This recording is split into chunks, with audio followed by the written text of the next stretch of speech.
আজকে চলে এসেছি একটা নতুন রেসিপি নিয়ে। নতুন না, সবার ঘরে ঘরেই এই রেসিপিটা হয়। তো আজকে আমি বানালাম আমার বাড়িতে। আমি কিভাবে এই ডিমের ঝোলটা করি তো সেটাই তোমাদের সাথে শেয়ার করছি।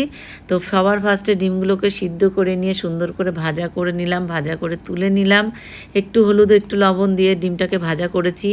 আর এইবার দিলাম গোটা গোটা করে বড় বড় সাইজের আলু। তো সে আলুগুলোকে একটু সুন্দর করে ভেজে তুলে নিলাম। এবার দিয়ে দিলাম শুকনো লঙ্কা, এবার দিয়ে দিলাম পেঁয়াজ, এবার দিয়ে দিলাম টমেটো। তো সুন্দর করে একটু নাড়াচাড়া করে একটু ভালো করে সুন্দর করে ভাজা ভাজা করে নিচ্ছি, যাতে মানে তেলটা ছাড়ে। আর দিয়ে দিলাম তার সাথে আদা পেঁয়াজ রসুন বাটা, টমেটো বাটা। তার সাথে দিয়ে দেবো কিন্তু এবার হলুদ লবণ জিরে গুঁড়ো, শুকনো লঙ্কার গুঁড়ো। তো সব কিছুই দিয়ে দেবো। তো যেরকম মাংসে যেরকম আমরা সব রকম মশলা দিই, ঠিক ওরকমভাবেই আমরা সব রকম মশলা দিয়েছি।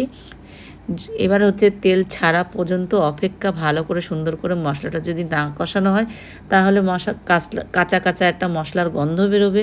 তো সুন্দর করে কষিয়ে নেওয়ার পরে তারপরে আমরা দিয়ে দেবো আলু ডিম। তো আলু ডিমটাকে সুন্দর করে ভালো করে মাখামাখি করে সুন্দর করে একেবারে কষিয়ে তারপরে আমরা কিন্তু জলটা ঢালবো। কষানোটা যদি ভালো না হয় তাহলে কিন্তু খেতে কিন্তু ভালো লাগবে না। তারপর যা হোক জলটা দিয়ে দিলাম, একটু গোলমরিচের গুঁড়ো ছড়িয়ে দিলাম। মনে হচ্ছে যেন আমার একটু ঝাল কম হবে, তার জন্য একটু গোলমরিচের গুঁড়ো ছড়িয়ে দিলাম।